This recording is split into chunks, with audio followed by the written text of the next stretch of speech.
Hey there, everybody. On June 23rd, 2013, my partner in crime and I took a train ride from Antonito, Colorado to Chama, New Mexico on the Cumbres Toltec train line. The goal of the trip was to explore the geology along the track. I'm sure I'll show you some of that geology later on, but for now, I wanted to tell you about a more immediate issue we observed on this trip. As we climbed into higher elevations, we saw groves of aspen trees which had been completely defoliated, meaning all the leaves had been removed. In place of the leaves, you can see these white sacks or webbed tents strung around the thin branches. These are the webs of the tent caterpillar, the larval stage of a local moth. Here is a healthy grove of aspen, showing you what all these defoliated trees would look like at this location and at this time of year.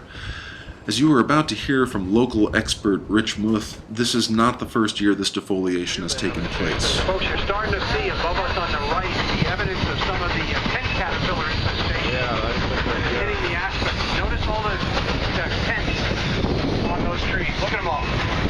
They've just defoliated the aspen. This is the second year in a row we've had this defoliation happen. It's even going to be more severe on the other side of the railroad. First couple of years it happens, the trees can survive. They'll come back. After that, stress starts to get to them and a lot of them will die. At places along the track, we were allowed to get off and look around. Everyone quickly realized that when we got into the area of the infestation, the sides of the train tracks seemed to be in constant motion with small objects rolling down the slopes with regularity. Upon closer examination, we can see the creeping and tumbling movement is caused by the tent caterpillars themselves, trying to climb up the slope to get to another tree to begin munching more of the forest. They tumble only to crawl up again like Sisyphean bugs determined to reach another leafy branch to consume. I was already taken aback by the mass of caterpillars and the extent of damage that they had done to the aspen when we were allowed to get off the train and walk through this rock tunnel, and what I saw on the far side of the tunnel so shocked me, I have to admit camera operator error, which caused me to lose all shots of this event. This is beyond. Yeah, this is beyond what I've seen. But my partner in crime got a couple of pictures. There, on the sides of the track, was a patch of ground completely covered by tent caterpillars. You could scoop them up in your hand in the dozens, and they fairly covered the entire ground in the area.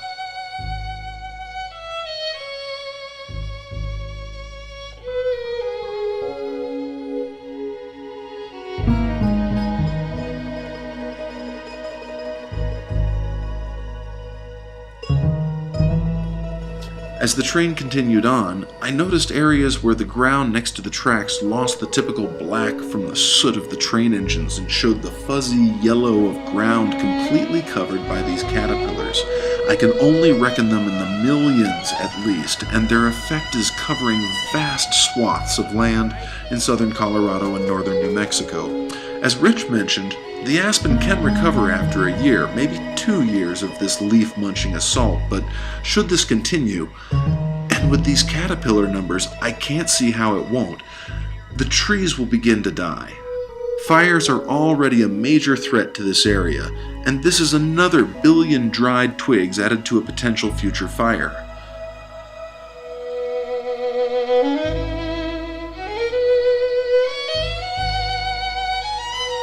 Whole lakes have been drained to fight the recent fires in Colorado.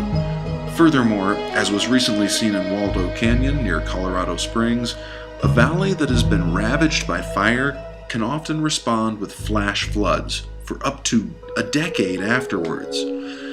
And with tragic irony, most homeowners hit by the recent flash floods in Waldo Canyon had fire insurance, but they didn't have flood insurance, as most of us don't. With the interdependent connections in nature, we can say it is highly probable this caterpillar infestation may lead to forest fires that in turn lead to water stress and flash flooding in these canyons. I hope not, but time will tell.